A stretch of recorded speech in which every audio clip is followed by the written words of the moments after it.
Yeah, making the new IP is, how can I put it? It's just don't do it. It's insane. I mean, it's a very difficult process. You have more questions than you have answers, especially when you come from like, you've been making Uncharted 1 and Uncharted 2, just kind of like, now like things are going, you just kind of like good momentum, and then suddenly that momentum like just drops, it stops. It's a very challenging process to create a new IP, and you're gonna fail over and over again, but that's what it takes. New IPs are really hard. They're hard because you don't know what's fun yet. You're building new tech, new AI, establishing new characters, new art, all this. You don't get that controller in your hand for like 6 months to a year. You don't know what it is yet. I remember like ages ago coming on the project and what are the infected gonna do? Like, what are they gonna do? They're gonna behave like this. I'm like, okay, we're like trying to imagine what's gonna happen. Fast forward like 4 months, they don't do that at all because it didn't work, right? It's hard mode, right? Like it's game development on expert. There's a big thing about making a game, right? Which is a game has to be fun. You get your first build where everything's working. You got player mechanics. You can walk around the world. You can shoot. You can melee attack people. You've got the AI in there. They're very intelligent, very difficult, and it's totally not fun because they snuck up behind you and murdered you in a second, and there was no way to figure out what was going on. We're making a game, by the way. Hey, James.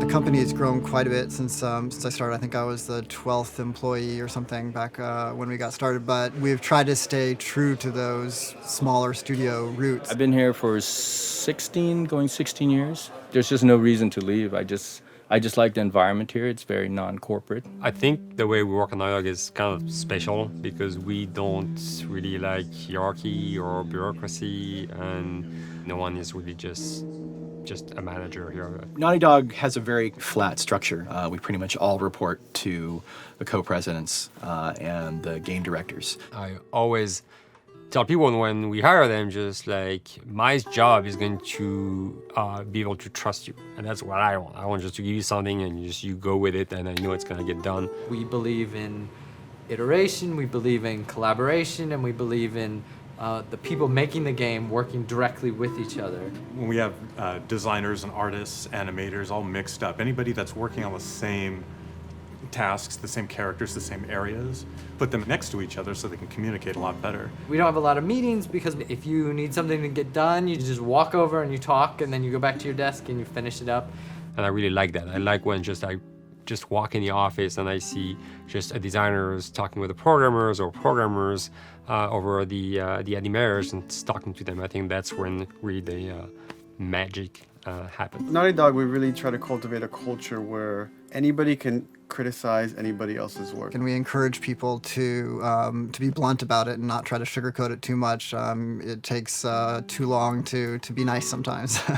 It's not personal. It's based on more like, how can we make a better game? We want everybody to have a voice. We want to cut out all the bullshit if we can, making sure that people are making decisions not based on ego, but what is going to benefit the game. When you see that people trust your opinion and that they value it, it's such a great feeling. You really feel like you're working as a team on a collaborative effort. We want to sort of remember where we came from and you know, why we were successful then, and try to continue that success now. We make games.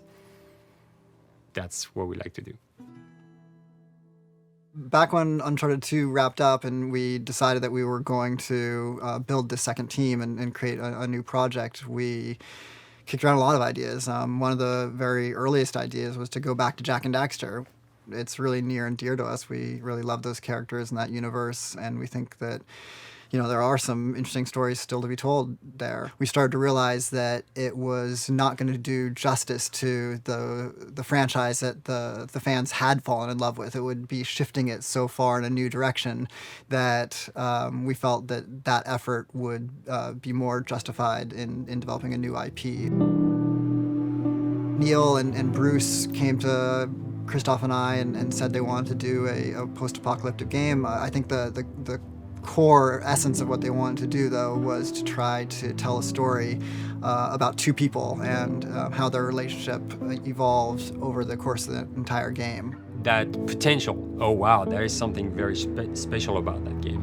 This is going to be polished. Like, you're not sure if it's gonna work or not, and you have doubts. And like, should we be doing a game like that? Should we be doing a first-person shooter? Whatever. Like, you ask yourselves all those questions. And the creative director and the game director are the core of the team that have to really see eye to eye. That's why you have that balance between like Bruce and Neil, and Neil's gonna try to push just the story and the characters, and Bruce is going to try to push that with just the gameplay as well. And so it's kind of like those guys are just trying always to find the right balance between the two. It's a very delicate process. We feel that the interactive medium has an untapped potential to touch the feelings of the player. You have that connectivity, the fact that I'm actually in the world and participating in what's happening on the screen in front of me. It gives us some sort of advantage to make you feel connected with what's actually happening. At Naughty Dog, that's what we're trying to do, is pair story and gameplay together.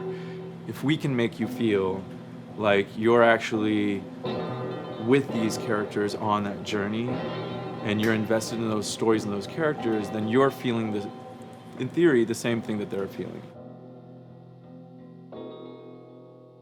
As the story evolved and took different shapes and different forms, the thing that was always there was Joel and Ellie. And because of that, everything kind of grew out of that relationship.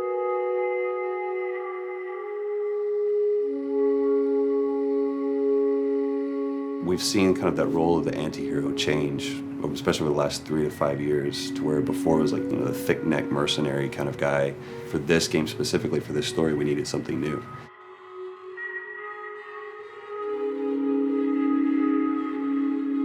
The reason we didn't want to make Ellie Joel's daughter from the get-go is because it wouldn't have anywhere to go. Of course, at that point, he'd be willing to do anything for his daughter because that is what a dad would do for his daughter. They didn't even know each other at the beginning of the story. Then we start from scratch. It's almost like the player has the same relationship to Ellie as Joel does. And we could take our time to build that relationship between these characters. And if we do it right, then the player will be feeling that same growth that Joel does. And we're kind of mirroring that emotional relationship between the two.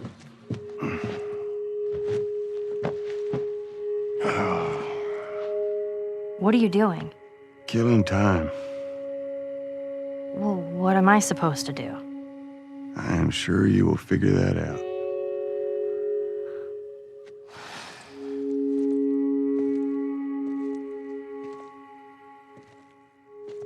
Your watch is broken. It's exciting that Neil wrote something like this, where he's like, I don't want to make the stereotypical characters. I want to make real people in this crazy situation and these forced to make decisions that are really tough. Like, what would we be like in those situations? I mean, we weren't consciously trying to pick male or female for characters. You just try to pick characters and just be honest with who they are. It almost doesn't matter, right? Joel's daughter could have been Joel's son. Ellie could have been the boy, and Joel might have been Tess. You could have swapped those roles, and I think the story would have still worked. The focus on female strength, it's so unique. You get to see what's so powerful about a woman through all of these female characters, which makes this game wonderful and unique. There's a crew of Fireflies that'll meet you at the Capitol building. That's not exactly close. You're capable. You hand her off, come back, the weapons are yours. Double what Robert sold me. Speaking of which, where are they? Back in our camp. We're not smuggling shit until I see them. I want Joel to watch over her. Whoa, I don't think that's shit, the I'm not best going idea. with him. How do you know them? I do think having a strong female character especially like Ellie, is so rare in video games. And as a gamer, and more specifically a female gamer, it's frustrating to me because I'll see sort of the stereotypical female character where she's amazingly beautiful and huge boobs, and she's there to be either the love interest or just because they're like, well, we need to throw a chick in here. We've seen the strong woman or we've seen the weak woman. We haven't necessarily seen the empowered woman from this kind of standpoint. And there's that beautiful scene where Joel finds her inside the house and she's reading through this girl's journal going, is this really what they used to worry about? What shirt do I wear and what boy am I gonna go out with?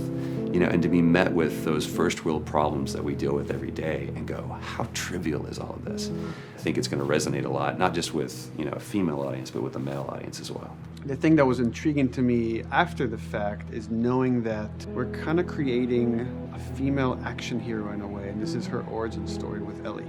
To sort of be such a strong female character that is completely normal looking, regular t-shirt and jeans, and she's 14 and she is still a total badass, is really exciting to be a part of that.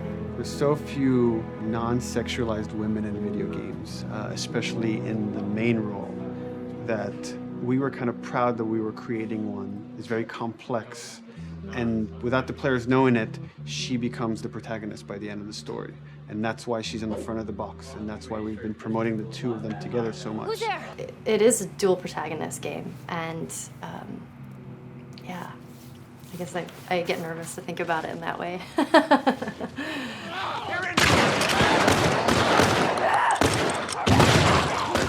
We couldn't talk about it. In fact, in interviews we've been lying about it, saying you never play as Ellie because it was so important for that to be a surprise. Sorry, journalists. Here we go.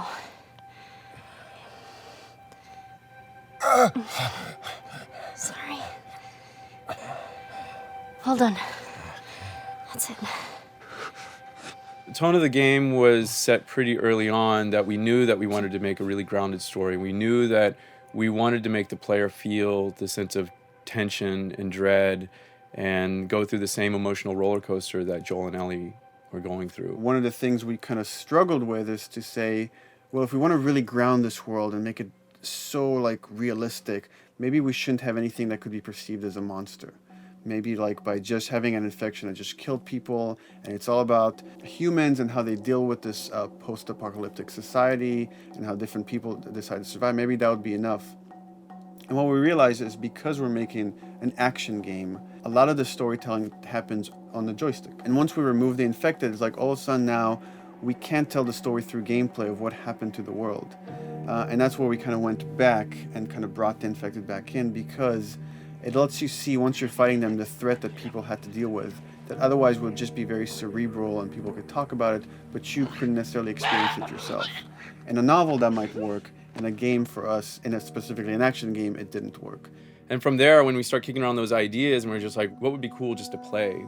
The early inception for it really came from a BBC video we saw called Planet Earth, where they were talking about a cordyceps fungus. This cordyceps fungus gets inside of the brain and controls these ants, and mandibles start chomping, they grow up to higher areas, cordyceps fungus sprouts out, and then it germinates. And essentially uses them to spread its infection and take over whole colonies, sometimes wiping them out. As soon as we saw it, we were intrigued by the idea of, what if it jumped to humans?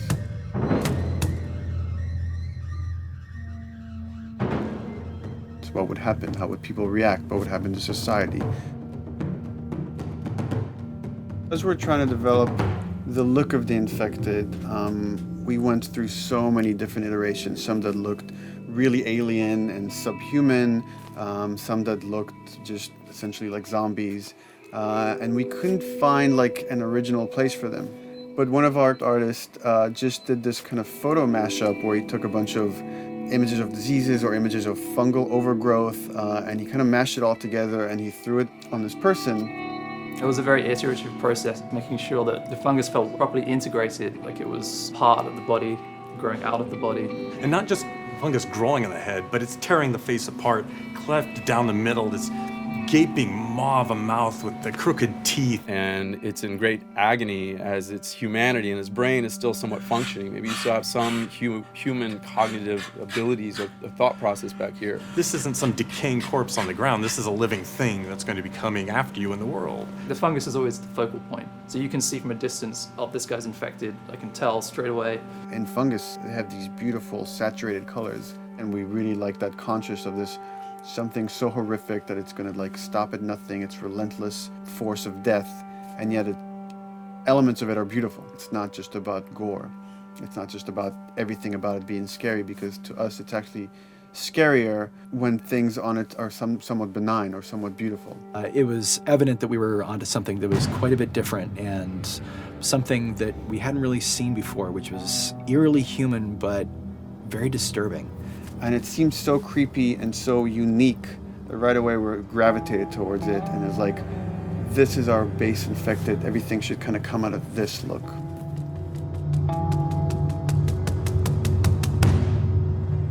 So once we had this idea of the face-splitting kind of look that eventually became what we called the clicker stage. We went to great lengths to create a full biological cycle for these things. So in the early stages, you don't actually see too many signs of the fungus surfacing out of the skin. It's kind of underneath it, like people have lumps starting to show. The eyes will be kind of cloudy or lopsided because the fungus kind of originates inside the head. That moves into the next phase, which is the clicking phase. And if they mess with the eyes, we end up saying, well, how do they get around? Oh, echolocation. And they use a form of echolocation to track down their enemies. Just like bats, or even some blind people can see by making a clicking sound, a sound that on its own wouldn't be very scary. And then to associate it with something that people in this world are very fearful of, so that as you're exploring an environment, all of a sudden you hear this click, and you're seeing everybody just get frightened, just everybody duck, everybody hushes. Great.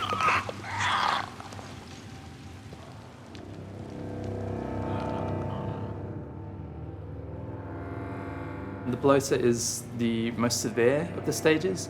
So large pieces of the body has been replaced by these kind of fungal plates. The fungus completely takes over the body and blooms. They're kind of covered in things that have been growing on them. Things like moss and like little life on life kind of. What the fuck is that? Goddamn bloater! When an infected feels like it's going to die, it finds like a dark corner and it becomes part of the environment. The human elements aren't there anymore. And then the body is gone. They lay down and sprout and then spew spores. And if people can breathe those spores, they become infected as well. It all had to kind of make sense of how each stage flowed from one to the other. And that's hopefully how we've created a world that you can kind of look through it and understand the science behind it and say, I could buy this, I could get into this.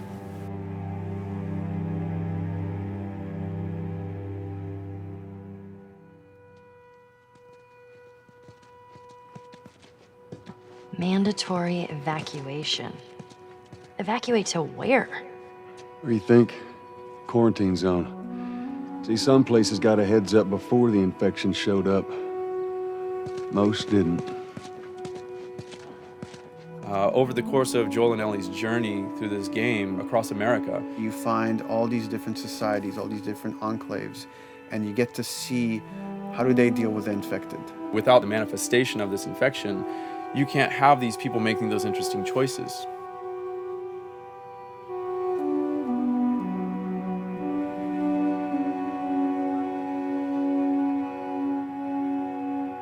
The world we decided was actually its own character, really grounded with a lot of texture.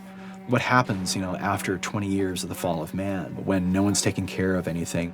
This book called The World Without Us describes in detail how much fighting on a day-to-day basis we have to do to keep nature back.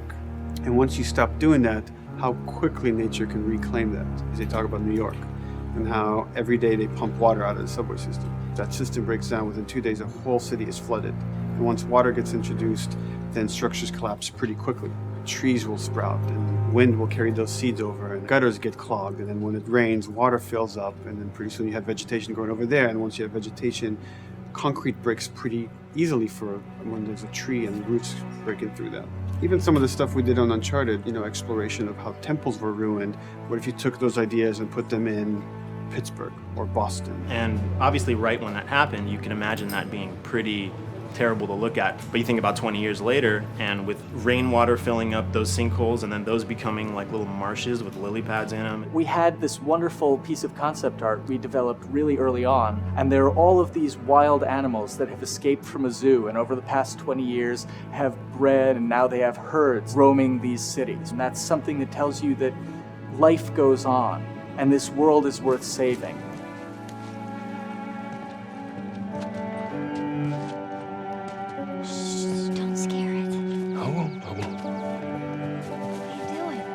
There's something really pretty about nature reclaiming its domain once we are gone. So fucking cool. We have another level of OCD of the logic goes into some of these environments. Water damage seeps in, and then that creates some little moss growing on the floor, or a tree radiates energy from its base, and that over time starts to melt the snow around it. And that's the reason why you'd see those like rings of leaves showing through in the snow. That gives it that extra, believability. This is pitch art. I'll try to start with an idea that conveys sort of the feel of the environment. Something like this, very brushstrokey, very painterly. You can see not a lot of detail, just energy and conveying a mood. This is sort of just a conversation starter, and then this would be more of an actual space. So you start talking about, is this too tight of a space right here? Would the player even fit through there? Do we even want to include water? Those are conversations you start having a little bit later. And then it usually needs several more passes back and forth in order to be tightened up to be the experience that you would see in the final product. So, dude, I was actually trying to figure out right here, there should probably be some dead foliage. It might be cool to see some of the dead stuff around the edges of the green, or like even spilling out into the street. Maybe what we do is, in some of these areas, we use it as like a transition from the actual concrete to the side of the building. So like they're almost sitting on top of a bed of dead foliage, like that really rich kind of like orangey brown color. Sienna or something would be nice. Something real cheddary. That's how you know you're done. The end product often ends up being stronger because that bouncing back off somebody else gives you a result that maybe you wouldn't have even thought of in the first place. All right, here's the bridge. That's our way out of here. As far as concept art goes, definitely the ultimate goal is just helping everybody as much as possible. Me and the background artist will work together. I'll often just go to them because they've got like a really, really good like visual imagination. At some point, you came in almost like flat on. So that's kind of good because the bus station is right in your peripheral view, and you're probably going to enter the bus station. You're probably not going to get lost. But it doesn't at all utilize this cool architecture here, like the bus station sign. Like that's a really distinctive silhouette, and it's a really interesting sort of architectural detail. So we changed the entrance. Look at that. Another city, another abandoned quarantine zone. I think it's a better composition anyway. It's not so like symmetrical. And I think that was done so that this sign read better. If you didn't see the word bus on it, you might not know it's a bus station. So I think that helps. Everything we're doing in the environments is relating back to what you should be feeling in the story or what's happening to these characters. So is that everything you hoped for? Jury's still out. But man, can't deny that view. Come on, this way. When we first came up with Ellie and Joel, we had this idea in our heads of who they would be, but we didn't necessarily know the voice. It took us a while to find our Joel, but for Ellie, I think Ashley was the second or third candidate to walk in, and right away we knew. Yeah, you know Why what? are you so scared all of a sudden? Because I'm a coward, okay? So just get your shit and let's get out of here. Damn it. I'm not like her, you know. What? You think I'm gonna end up like your daughter? The way she delivered the lines, the way she just embodied that character, was like, that's Ellie, there's no question about it. And I saw the character artwork and I related to her a lot. I mean, she's kind of a tomboy and she's kind of tough, and I mean, obviously I'm not 14, and I think that's the main difference between the two of us. I read the scenes and I was like, I need to play this part. You want to be my hero? Forget the whole bit about saving my life. Buy me a stack of these bad boys instead. Where'd you get that? Back at Bill's. I mean, all this stuff was just lying around. And then once we had her, we said, okay, well, we're going to do another round. And we're going to have Ashley this time in the casting sessions. The chemistry of these two characters was imperative to get right. Troy was a really interesting casting for Joel because when you see Troy, he doesn't look like Joel at all. You know, he's so handsome and he had like, you know, the frosty hair and totally looked like Final Fantasy. And so I'm like, yeah, I don't know. He's like this tall, pretty. It didn't seem right. I walked into the room fully aware that I was the youngest person that they were seeing for this role. There was a line that was in the audition side that says that Joel has few moral lines left to cross. And so that became the anchor point to the character. But then as soon as he spoke and he had the grit in his voice, warm, yet kind of dangerous. And his movement is just like you bought into it. Why are you so scared all of a sudden? Because I'm a big coward, okay? Now pack up your shit and let's go. God damn it. I'm not her, you know. What? You think I'm gonna end up like your daughter? Lily, you are treading on some very thin ice right now. It was Ellie and Joel. after he read, it was just like, that was it. I've done some video games in the past, but to be handed the mantle of a franchise like this was a pretty big honor. Is she alive? She's alive.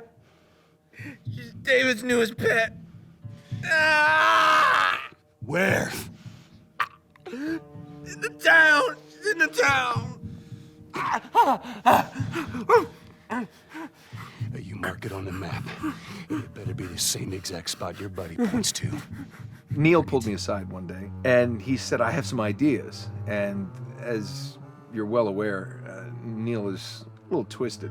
He came up with this character, and, you know, I just jumped at it. It was such a departure from everything I've done here for Naughty Dog, to say the least. Name's David. This here's my friend James. We're from a larger group. Women, children. They're all very, very hungry. To be able to put on a voice that, you know, hopefully a lot of people won't know, won't notice that it's even me. Because we didn't want it to be Drake. Drake eating people, that's a whole nother game. How did you put it? Tiny pieces. See you tomorrow, Ellie. You know, certain voices that I can do wouldn't fit the David's artwork, but he showed me the art, and I said, maybe it's something like this, where everything's, you know, it's very quiet. And just, you know, he's not really sure, and the voice can break a little. And he just looked and goes, yeah, that's it. So I'd love to tell you how we hashed it over and we talked. No, it just, I looked at the picture and I tried something. He said, yeah. A few weeks back, I sent a group of men out a nearby town to look for food. Only a few came back. And turns out that the others had been slaughtered by a crazy man. And get this, he was with a little girl. You see, everything happens for a reason. Claire. Ashley, she brought humor to it. She just has some really great comedic timing. The way she reacts to the things around the world with a little bit of sarcasm, that teen kind of like trying to get a rise out of you. Now watch your step as you're going up, because it's going to be a little... It just brought a certain levity to the story that the story needed. You didn't even realize it needed it until she started doing some of that stuff. Oh, I'm sure your friend will be missing this tonight. Mm-hmm. It's light on the reading, but it's got some interesting photos. Now, Ellie, that ain't for kids. Whoa! How the hell would he even walk around with that thing? Get rid of that. Well, hold your horses. I want to see what all the fuss is about. Oh, why are these all stuck together? I'm just fucking with you. Bye-bye, dude. Throughout the course of shooting over these past couple of years, Ellie and I have kind of morphed into each other, which I know sounds so cheesy. Neil always asks, he's like, well, what would you do in this situation? I think the most important thing that Ashley brought is a sense of capability to Ellie's character that wasn't there in the beginning. The very first thing we shot involved her being pulled out of a car and attacked, and Joel is supposed to go save her. It was written that Ellie sort of was just kind of watching on the side, just waiting till he was done, and I was a little frustrated because I was like, well, if this were real life, I would do something. We did a couple takes, and at some point she walked up to me and she said, I feel like I'd hit him. So we added in a part, like, right there off the bat, she's not just this damsel in distress. Right there, she wanted to fight back from her very first day of shooting. We didn't have it right initially. She needs to be more capable than initially we thought she would be, and actually that made us go back and rethink combat and rethink a lot of the areas in the game, and now she was going to take a much more active part.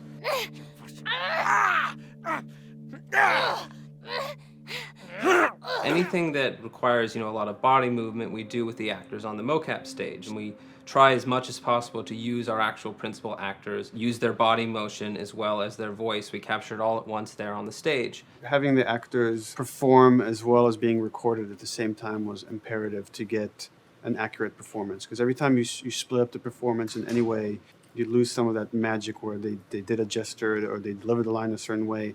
And those things have to be in sync, or there's just something subconscious that's like off-putting about the performance when you don't do it that way. You are treading on some mighty thin ice here. I'm sorry about your daughter, Joel, but I have lost people too. You have no idea what loss is. Everyone I have cared for has either died or left me. Everyone fucking except for you. So don't tell me that I would be safer with someone else, because the truth is I would just be more scared. It gives you the most authentic, most realistic performance, because you're actually there, not just making your own choices, but making your own choices based on the other people that are involved in that scene. So you get this truly natural approach to things, and it shows up. It's like theater in the round. You can do anything from any angle, and the smallest, most subtle thing we'll be able to pick up. There's no place to hide.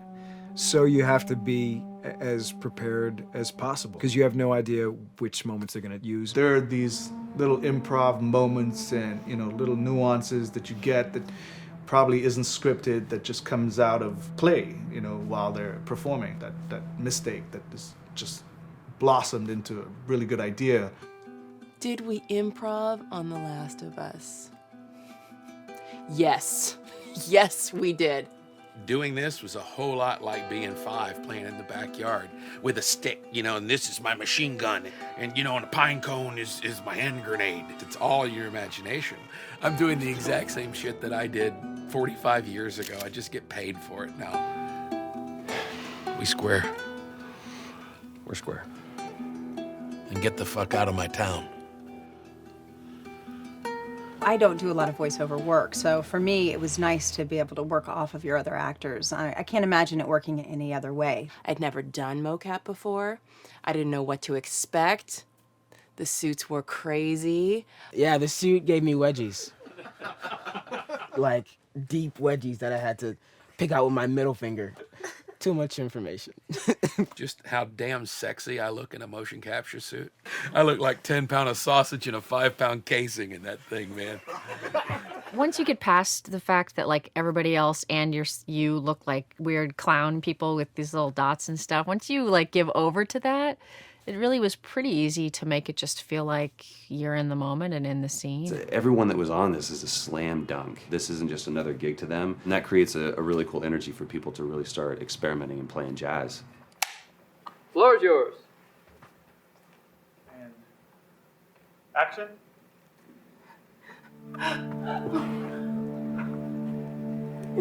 Get the fuck off of me! Oh, let her go. Don't worry, this is fixable. But I can't come with you.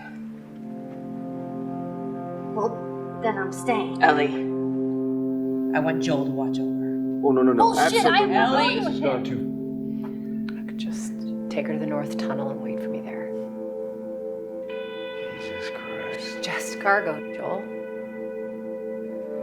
How do you know them? You know, we craft the scene out until it has a good feel, and then we pass it off to animation to clean it up. Real life motions don't necessarily always translate into gameplay. There's something that's usually missing, so we have to, you know, maybe enhance the gesture or enhance the shoulder movements or a breath that you want to be able to feel, but you don't really see it, so you can't really feel it unless you see it. Is everything all right? Yeah, everything's fine.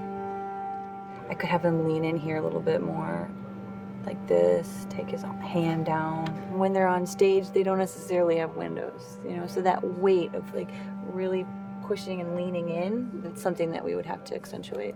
You know, give him a little bit more weight on that turn or put his head down a little bit more. There's a lot of dialogue that gets said between the two characters. We have to bring that alive through animation, and we have what we're using as gestures. Why would they mow down all these people? Can't let everyone in. If you turned off the sound, you'd know that they were talking to each other. And that really helps accentuate the relationship that the two have together. We have certain animations that play in the beginning of the game on Ellie. She's traveling with Joel, who she doesn't really know. There's a lot of gestures to make her look nervous, just her overall stance. Later on in the game, they develop a relationship through the animation, not just the dialogue. You can see that she's more comfortable around him. If that reads well with the player, then, you know, we're doing our job.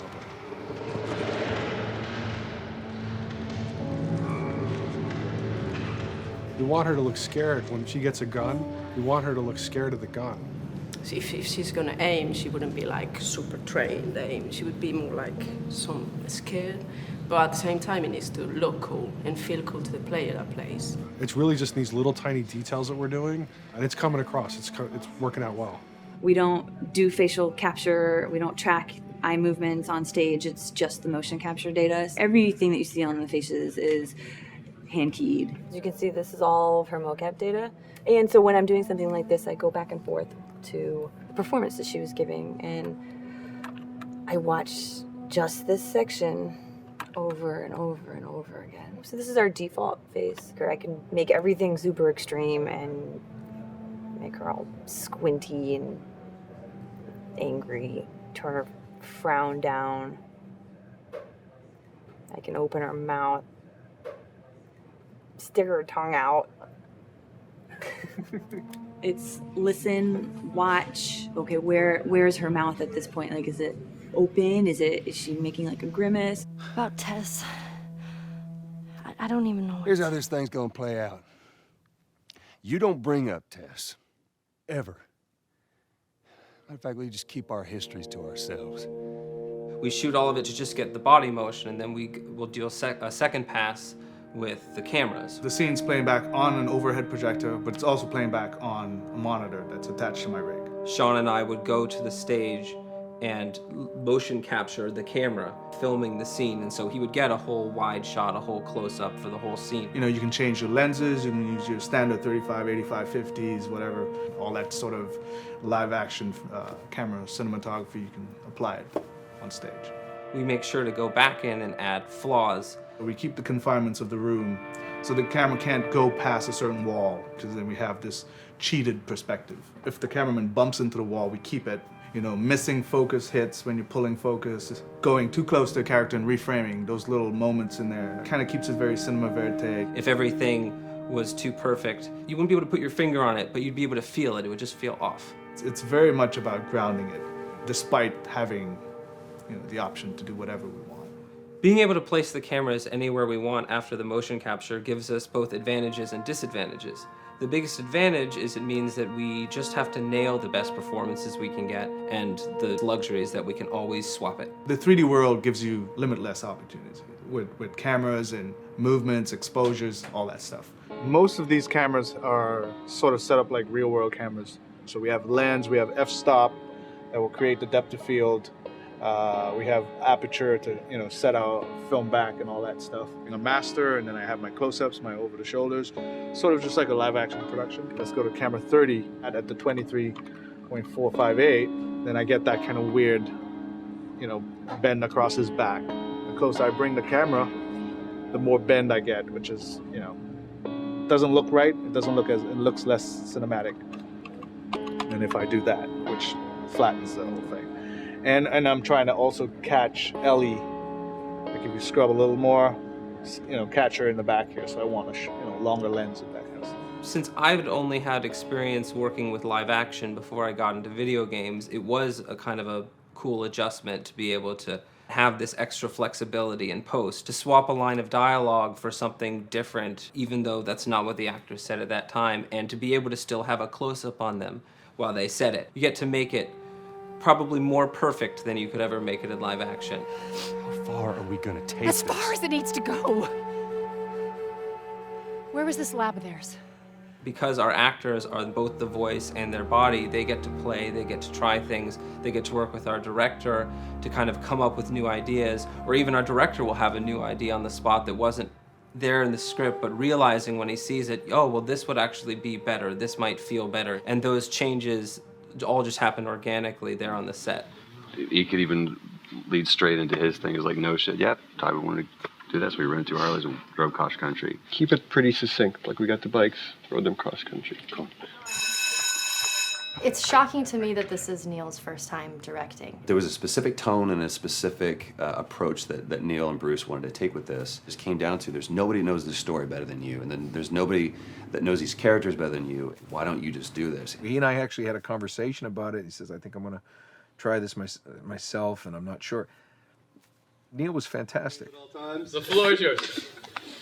Okay, so remember, you've been running away from this turret-mounted truck. If you come to this dead end, you're going to look up and see a potential way out. And action. Check it out.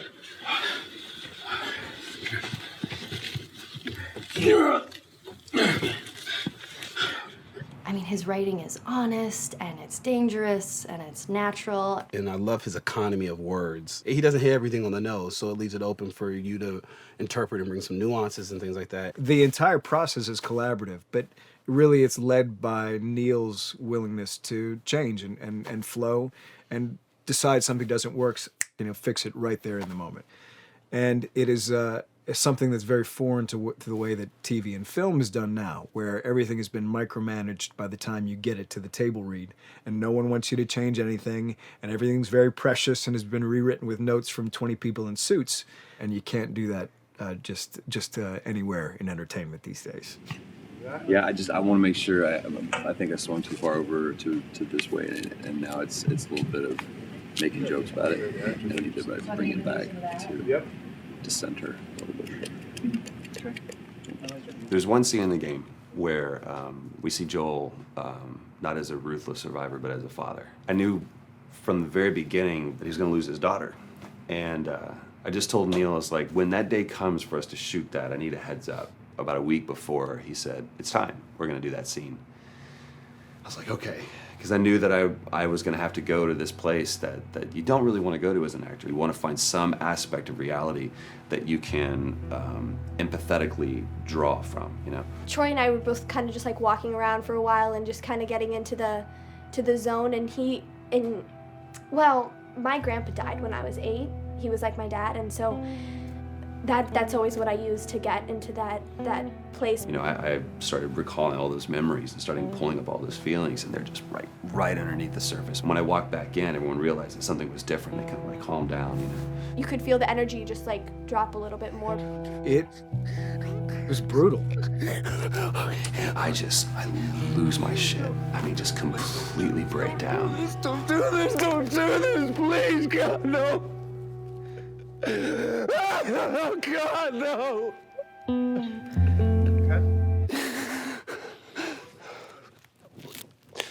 The soundstage was deathly still. It was the first take, and I felt really good about it. And it's like Neil said, okay, let's do it again. And so you do it again, and automatically you feel like you're manufacturing because you're trying to go back to that place, and you're in that actor nightmare of trying to get back to that reality. And we go through it again in 5th and 6th and 7th take, and I'm just exhausted. I'm crying between takes, and I'm looking at Neil going, this is really, really hard. And finally, after the 8th or 9th take, he said, all right, I think we got it. I was like, oh, thank God. And I went outside, and I was just jacked up for the rest of the day. Just a wreck emotionally. But we got it. Then 2 weeks later, he calls me. And he says, so we need to reshoot a scene. I'm like, cool, what scene are we doing? And he just looks at me. I said, dude, don't do this to me. And you can either at that moment throw your hands up in the air and say, fuck this, and walk away, or you can say, okay, this is an opportunity to get it more right. I'm like, okay, all right, if you don't think you got it, I'm gonna show you that you got it. We've got it in the can. And so we go through it again, and it just feels fake, feels artificial. And Neil goes, go through it again. We start doing it again, and I'm getting madder and madder with each take. And finally, about the fourth take, Neil comes over to me, and I love him so much. He goes, so I'm picking up on some resistance. I was like, you're damn right you're picking up on some resistance. We've got this in the can already, and we're just wasting our time, and we're wasting all this effort and energy. And then he started talking me through the scene. And he was like, what I need you to do is I need you to just strip yourself of all these ideas, and I need you to hit this beat, and this beat, and this beat, and this beat, which just makes it sound so mechanical, and it's such an emotional scene. So we start going through it, and literally I am mindlessly doing these things at this point. Okay? I know it hurts, baby. I know. So I'm gonna lift you up. I'm gonna lift you up. I'm gonna get you over here. Come on, baby. Come on, work with me, please. God, baby. Sarah. Sarah! Don't do this to me, baby. Don't do this to me, baby. Come on. And he stops, he goes, now we got it. And I realized that the reason why I wanted that first take to work was because I wanted everyone to look at me and go, wow, what an actor. And that's not what the scene needed. Those moments where you just have to sort of calm your ego down and just go back and do your work. That scene actually works, not because of me, but in spite of me. And that really is the marker and definition of working with a truly good director. There are many like it, but this one is yours. Why don't you have a seat?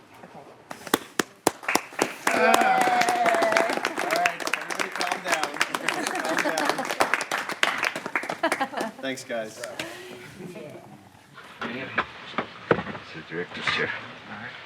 Working on the project, we knew we wanted to have a pretty minimalist soundtrack. And we had a folder where we just throw music in there. Looked at the folder one day and we saw, we have a lot of stuff here from Gustavo Santaolalla. We're looking for a composer. What if we reached out to him?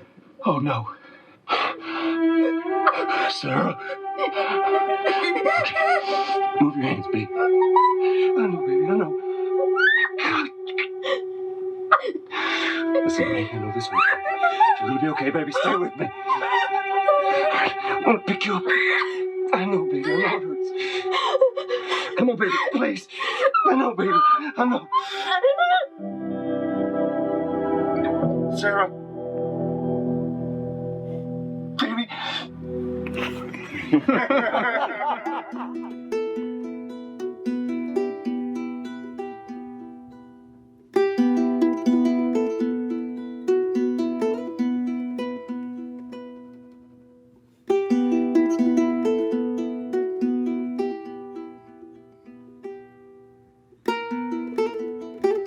My life has been and still is kind of like a road movie. I grew up in Argentina. I came to the United States in 1978 because we had a horrible political situation in Argentina. We had a military dictatorship where 30,000 people disappeared at the hands of the government and many other more were tortured, and I was blacklisted. It was just impossible for me to keep on living there. I've been in jailed many times since I was probably 15 years old just because I had long hair and I play an electric guitar. So I had to embark on this trip. I can relate to that kind of need of movement and going to the next place and the next place and the next step. I'm always attracted to the possibility of getting involved with a project from the very beginning. I like to work from the script and talking to the director. It's never been, oh, give me a piece like this or give me a music that's this. It's just been very high level. Here's what the story's about. Here are the themes. Go write some stuff. Since I don't know how to really read or write music, the way I produce music is actually recording it. So I like to come early in the projects, and I did in The Last of Us.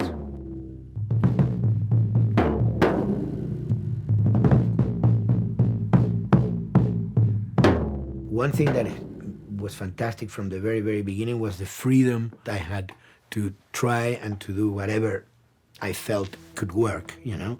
As the story was still being written, you could listen to this piece of music and just get a sense of where this needs to go tonally, because the music was still inspiring the story. So that was the great thing of having the music written so far in advance. And at the beginning, I mean, I was going really out with some things, and sometimes some of those things were the ones that they liked the most, you know? So I really felt very motivated to work, and I enjoyed immensely working. It was this very organic back and forth experience where one element was inspiring the other and vice versa. I needed to go into some more dark places, more textural and not necessarily melodic.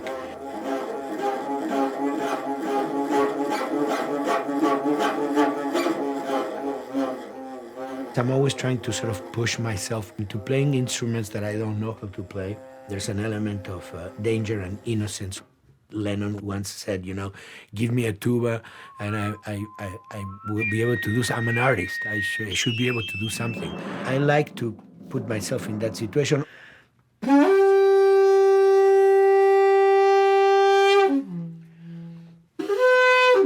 So these are just PVC pipes, the one you see, you know, in construction.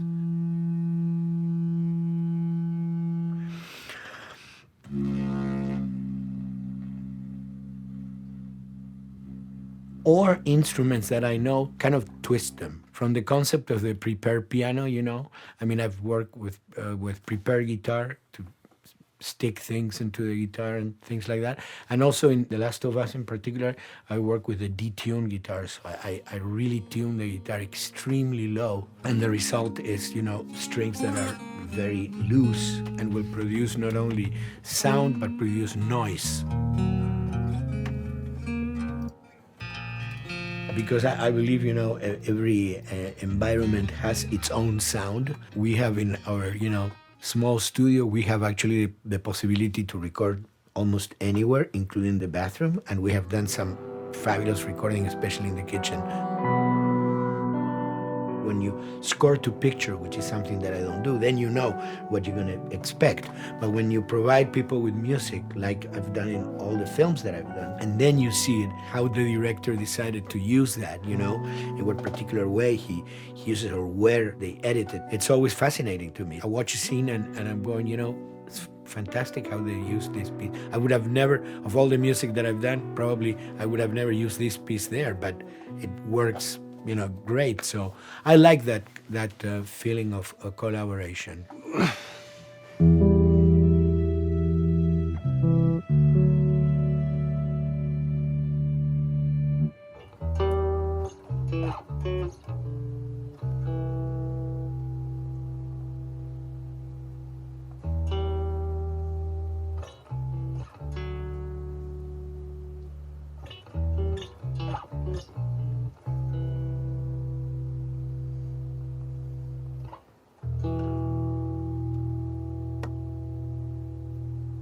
I think, you know, the guys also that work in programming and adapting that music to the game, they should share a lot of the credit for the end result. In the beginning, there was silence. Yes. And then they hired sound designers. Then they regretted that decision.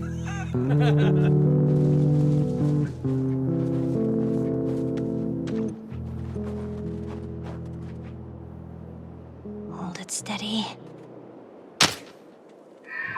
Ha! Got you!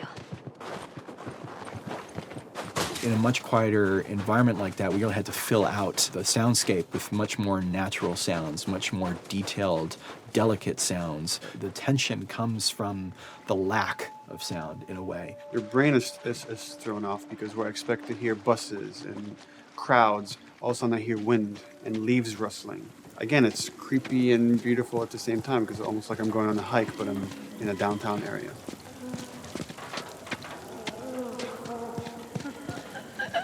Get up over this truck. Let's see what we can find. To Neil, I mean, we were going through the iterations, so he just did not want, like, yells and screeches and what he called kind of witchy qualities, Right. the cackling witch. He didn't want anything like that. It was a little bit of a head scratcher to figure out, okay, how do we make it sound human but not human? We really did not want to use any animals. We wanted these all to be human. Derek and I basically decided to hire a couple of voice actors who did some interesting work vocally to see if they could come up with something. And we worked with this girl, Misty Lee. She started giving us these really great screeches. And that's no process. Yeah, that's just her voice. And it started going into this little click. We also used a little bit of Phil's voice.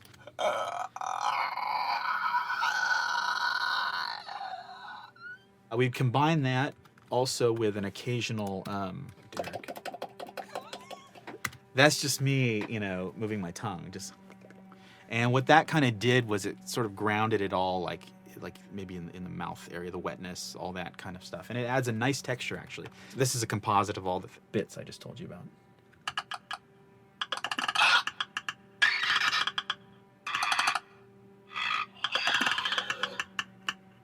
Sounds like a Snapple bottle. Oh, the lid? Like the lid, yeah. That's a good idea. Fuck, where were you guys like months ago? Why did we think of that? Why did we think of that?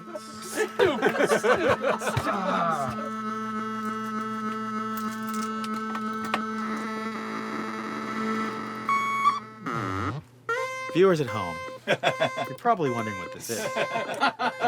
Let me tell you. About 10 years ago, I saw this Synthie A suitcase synth. I wanted to get one. This finally arrived in January, just in time to start using. I thought, well, what can I do with this?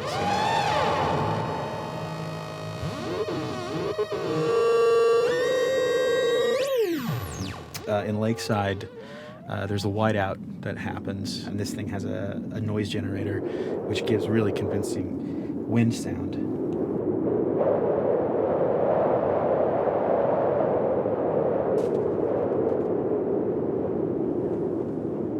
The military still has technology. There's sirens and alarms, so I wanted to try some new concepts.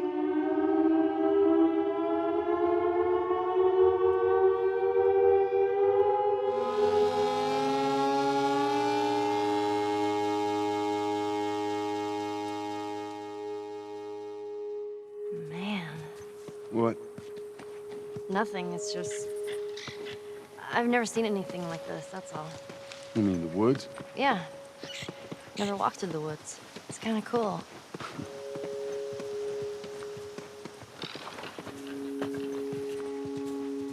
We consciously take in consideration lighting in the beginning. Most of the game, we don't really have any real man-made light sources, so everything is naturally lit. In the past, we could use a lot of artificial light, but in a world that has no electricity. We have to hide most of the time, and that requires getting very close to certain assets.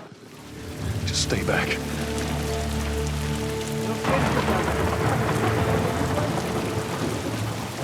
Otherwise, can't.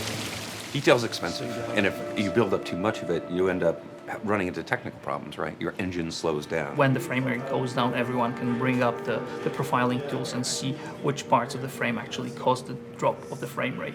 This is the profiling tool. These are all the SPUs. Here's the GPU, and then here's the PPU.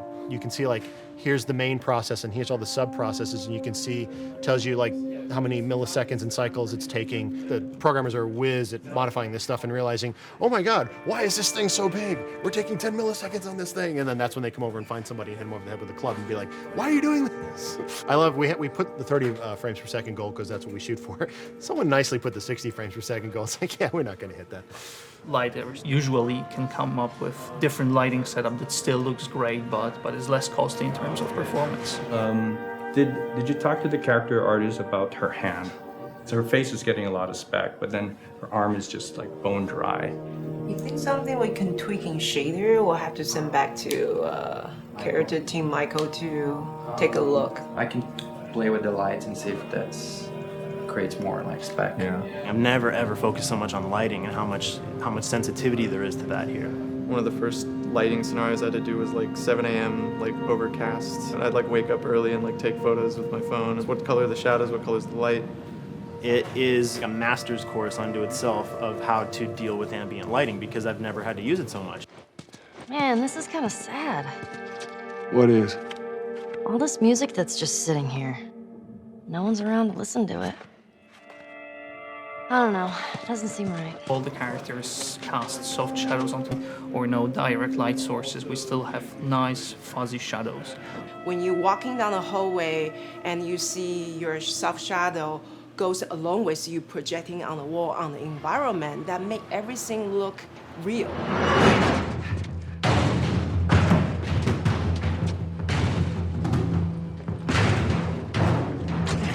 Follow me through here. Okay. The flashlight brought a whole new spin on it. So some of the environments end up being really, really dark, and you need the flashlight to get around. Give me your hand. We want to have the environment be really dark, but also at the same time have colorful surfaces that are sort of hidden, so when a flashlight hits one of those, it bounces off onto the ceiling. If you shine a light on a red wall, it will bounce the red lighting on the whole environment. And it's very difficult to do, very expensive, but we did it. Everything should have a bounce lighting. Otherwise, the world is gonna feel dry and unrealistic.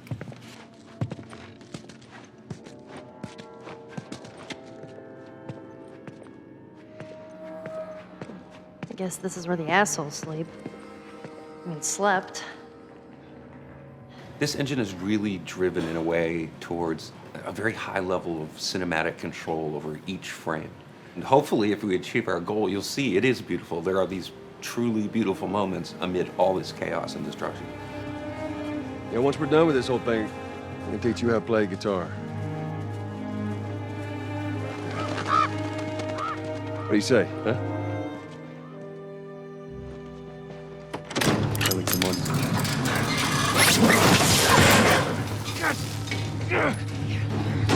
I got you. Damn it, Bill. What just happened? One of Bill's stupid traps. There, that fridge, it looks like that's a counterweight. Okay. The story really dictates sort of the arc of the overall pacing.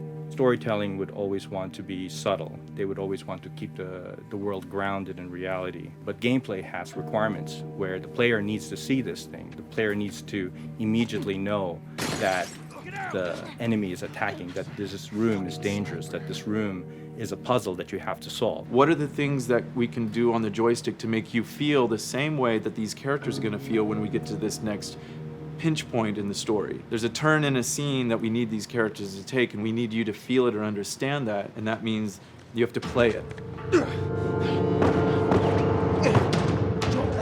Sail! Oh, thank God. Gotta keep running. Ah! Doorway, over there. Run!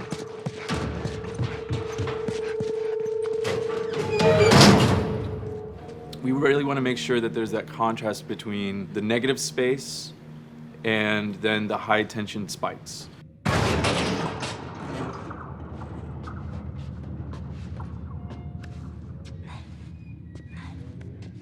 A lot of times we won't play music, or we'll play very minimal music just to let you know kind of the state, whether you're still in stealth or combat has broken out. Hearing someone's footsteps or hearing a person breathing on the other side of the door has so much tension to it. You hear that? Shh, quiet. You feel the tension of the world, make you question whether you want to engage with these guys or kind of try to stealth around them. That's another reason why we don't have traditional cover in the game. You smoothly move around everything, contextualizing with the environment, but you're never locked down. We want the player to, with that crafting system, with the scavenging system, with all of the abilities available to them, to constantly be moving around and changing as the moment arises. Gameplay is all about, I have a limited set of tools, and how am I going to use those tools and those limitations to overcome this obstacle in front of me. And that obstacle might be infected, might be another class of humans that wants to kill me for a bottle of alcohol in my shoes.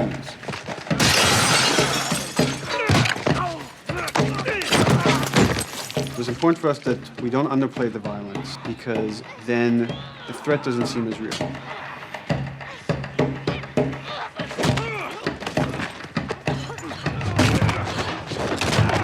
We see video games as this incredible medium to tell stories. We want to treat it as equals to books or comics or TV or movies. This is subject matter that would not be considered out of the ordinary to tell in one of those other forms of entertainment. Fucking hunters. See, this could have been us. We wanted you to buy just the desperation of these people and why they're behaving this way because it's so brutal. And at the same time, we didn't want to make it so over the top, stylizing it, so then it doesn't become as real. It was important for us actually to hit that middle ground where it's kind of disturbing. That glint that's happening on that curvature, it'd be good if there was a way that we can guarantee that from this angle, we're seeing it. It seems But really it's flat. overall too bright and opaque. Yeah, looks like paint. Yeah, see, the blood on the ground works really well. It's something about the other shader is messed up in this environment. We got to fix that to unify the look. Shouldn't make you giggle or laugh or any of that. You should be kind of appalled by what you have to do, but you understand why you're doing it.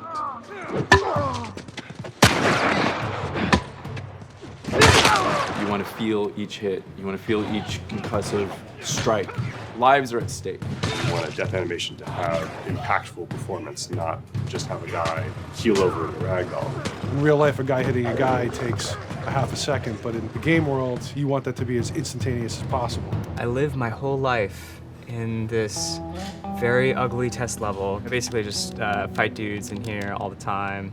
Almost every move is divided between like an intro and a swing. One of the many things I have to end up doing is like counting frames and being like, okay, on frame 18, I want you to get out of here. I want you to be able to start moving. Every hit reaction that an NPC plays, they are not necessarily in the correct pose. When you strike them the next time, we just pop them with a 0 frame animation change, which is usually kind of a no-no, you know what I mean? Normally you want characters to blend smoothly and realistically into animations. But what we found is that you can cover that pop up with a heavy impact. They can go from almost any pose into the pose that the impact starts from, and your eye just covers up the transition for you. So if you throw a brick at a guy, it puts him in this like kind of staggering stun state. And that changes the moves that you do when you come up and punch him. So now I'm gonna come up and punch him, and now when you're punching him, because you've hit him down, you get this like auto aim moment where you get like a free headshot. I try to make it so that, you know, if you kind of know what you're doing, that you can set yourself up for 1 + 2 = 3. Right here! Memory on a console is a very precious resource. All of Joel's animations with every weapon, all the NPC animations, the stealth kills, you know, all of that stuff happening need to fit within a 4 meg to 5 meg memory footprint. This is a list of everything that's loaded in game and how much memory it's taking, because memory is our most precious resource right now. So we have a level, we call it the bookstore, it's in Hunter City, and this is a zone, for example. So when I set an AI to this zone, he will never leave its boundaries. I want guys to guard this exit where you have to go through, so I'll zone a couple guys around there to make sure that they, you know, they can fight you and use all this cover, but they want to stay around this door. This is another key component of the AI, is what we call the nav mesh. This defines the overall play space of where an AI knows he can or cannot go. Hey, look, that's where a cover used to be, and there's a hole cut out for it. I gotta fix that. Here's some other wonderful things. See these little red polygons? Yeah, that means they're not linking right for some reason, so that means they can't really walk through here properly. It's a bug, and I need to fix it. Welcome to my life.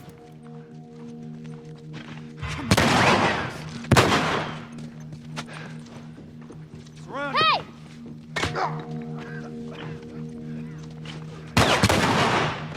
If you look at a lot of games, NPCs are usually only alive for, you know, a few seconds before the player ends up shooting them and then they're dead.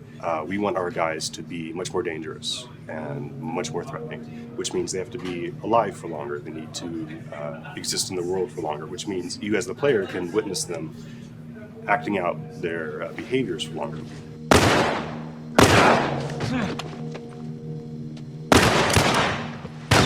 So we've been working really hard on our AI systems. Back of the box, biggest bullet is going to be like AI.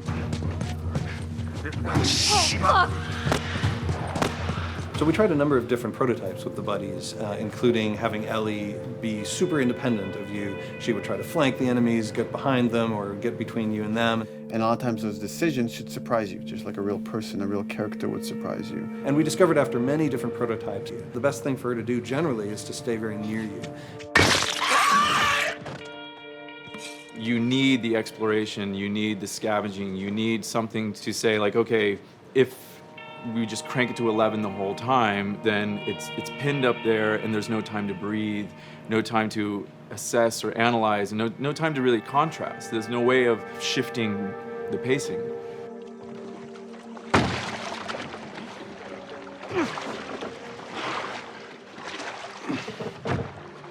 Puzzles are really weird, especially like Naughty Dog puzzles. I think they're very simple and satisfying. Most of this puzzle is strict exploration. You can see the ladder here, you can see the pallet there, you can see a clear route up to the ladder. So you're like, okay, maybe I have to get Ellie to the pallet, push the pallet over to this side, and like Ellie will climb up and lower the ladder. So that whole part is like, that's not a puzzle, that's not regarded as a puzzle, but when you feel like you've got to the solution and you're like, okay, I'm going to climb this ladder, and you climb it, and it breaks off, hopefully then the player will feel a little bit stumped and they'll be like, I'm not really sure what I am meant to do now. And so this is where the puzzle starts. Hopefully at this point, like all of the elements that the player needs to solve the puzzle are very familiar to them because they've been through the previous exploration beats. They're improvising with elements that are at their disposal. That's a really sort of like strong theme throughout like The Last of Us. So like you're a survivor, you'll take whatever tools you're given and you'll use them in like creative ways to survive.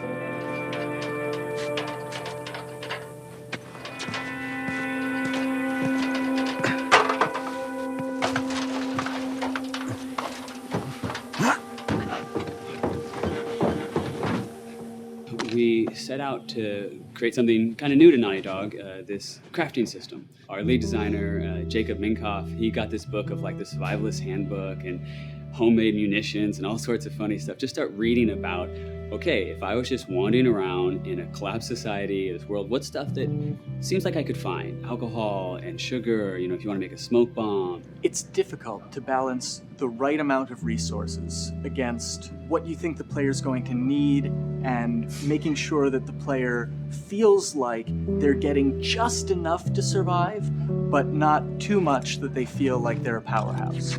We wanted you to be forced to make some choices in the world that showed how depleted the resources were.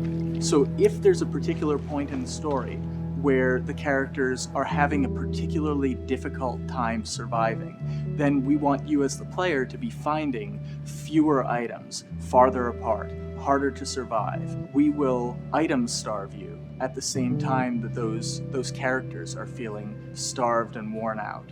Then you expose something to them. Oh, here's a cache, and if I can just get into that cache. Oh, look, there's a wealth of things in here. God, I was so worried. My health was low. If I had run into a combat, because it's always that thing in your head, it's that Hitchcockian thing about the danger that you see is less meaningful than the danger that's in your head.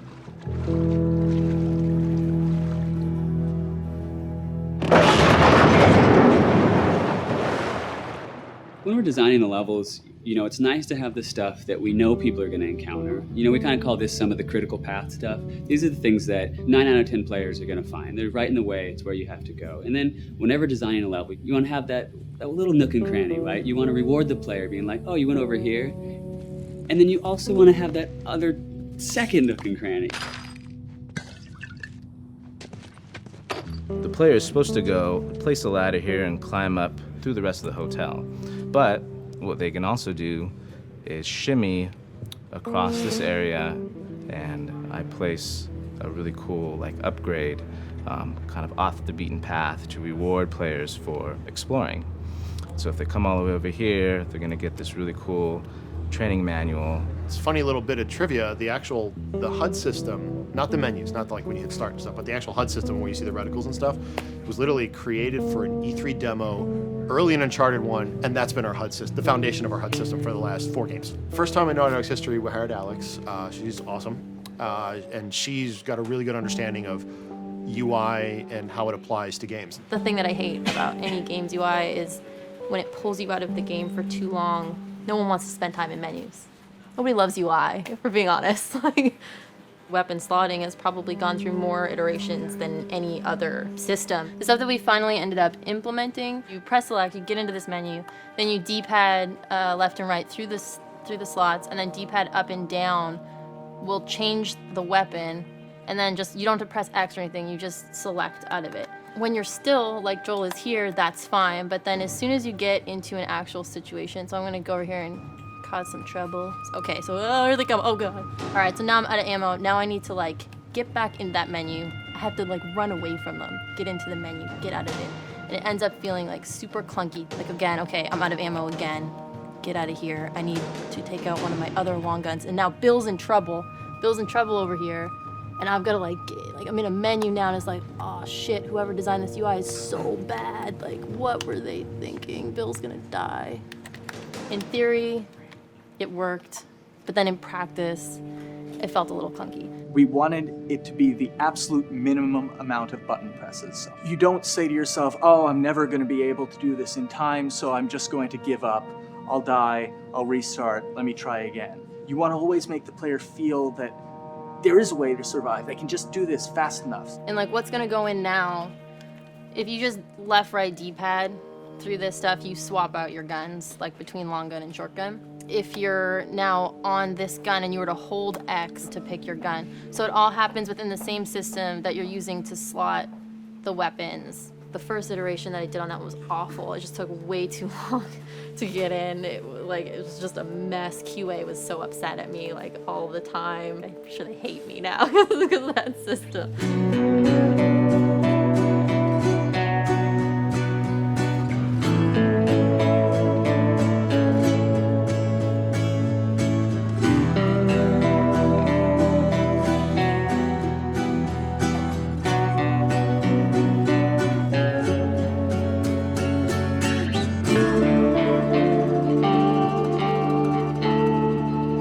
I think the way the industry is kind of maturing and changing in general, you're seeing a lot more focus and importance on refinement and polish. So having internal QA really helps.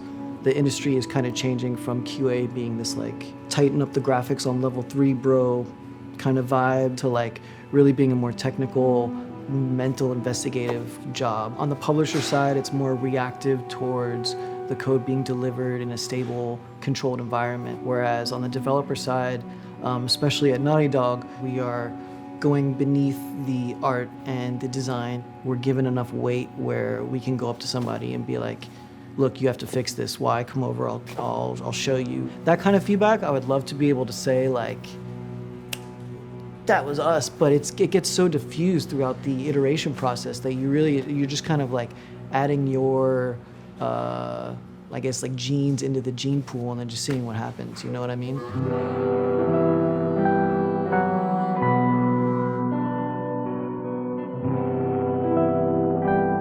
Everyone's working all the time now.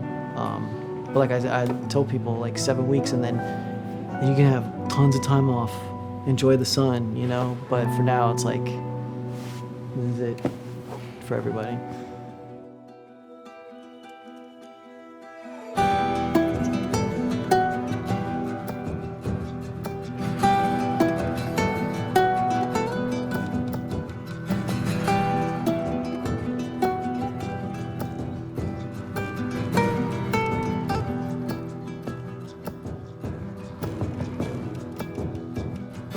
Crunching is part of making games. I feel it's human nature, right? If I'm gonna have a guest at home that's gonna come for a couple of weeks, I'm probably gonna clean their room just the day before they arrive, right? And I think it's the same thing. It's just like everything comes together at the end. I personally enjoy crunch. I think you get this like absolute laser focus because it has to come together. There's a camaraderie that also comes There's a together. camaraderie, totally, yeah. The vibe is everywhere, you know what I mean? Everyone's kind of like giving it 150% at this point. We're getting there, right? You start to get these glimmers, and I don't think anyone who doesn't make games realizes how late in the process you get those glimmers. 1 week before we shipped that press demo, we're all like, this kind of sucks. What's going on here? It's like, we need to dig down and find this. And in 1 week, the fun came together. Like you're shooting at a guy and then somebody flanks you and you hit him and you avoid the other guy who's shooting you and then you flank and go behind cover and you're like, oh, that 5 seconds in that 15-hour game was really, really fun. How do we make that 5 seconds happen thousands more times? My favorite video game is making video games. It is as challenging and as complex and as interesting. If we had to like try all the things that didn't work, what's hard about Crunch? It's like marching through that swamp of it not working. I mean, nothing's ever really final because you can always make something better, always. So we're constantly changing and constantly reiterating and trying to make it better and better and better, pretty much until we ship. As an artist, you're never really happy with your work. You could be given like 100 years to work on something, and you'll still find things to nitpick and things to fix. Yeah, you can work on the game for 10 years and you'll still be crunching at the end. So it's like, okay. All of a sudden, it's like getting ready one morning in the shower, and I was just like, oh yeah, I'm about to ship another title, and this is gonna be a really good title, and it gets you excited, and you're like, all right. Do I think the game's gonna be good? Yeah, it's gonna be awesome. I think it was good a little while ago, and now we're gonna make it Extra kind of good. amazing. Yeah. What it will take to get there in these next 5 weeks, it's gonna be a lot. I'm excited. I have faith. Every time we're shipping a game, it's terrifying. You just hope for the best. You don't know, right? I mean, people have different opinions. We have to go with our guts. And I trust the team just to pull it off. This, hands down, is the hardest, most challenging thing I've ever done. We sweat a lot, and we worked a lot, and we all went home tired, you know? But I think that's you're gonna see that on the screen. I think that's gonna pay off. Ellie? Ellie? What? The ladder. Come on. Right. After David, Ellie's visibly distant. You could have done a cutscene to show, hey, you're being very distant, and she's not responding, but to also do that in gameplay to where it's something that you've done just countless times throughout the game with, you know, let me boost you up here, get the ladder, bring it down so we can do this systemic thing. And the character responds with that, and you have to actually go over to her and go, hey, come on, the ladder, we've done this, let's do this. It's a subtle choice. Like Bruce and I talked in the beginning, is like we have these mechanics, how can we exploit them in a narrative sense? And that's one of those opportunities. I just think it's incredible that happens in-game. It's not a cinematic, you know, it's something that adds weight to that controller when they're playing. Wow, so good! Let's go eat. Let's go eat.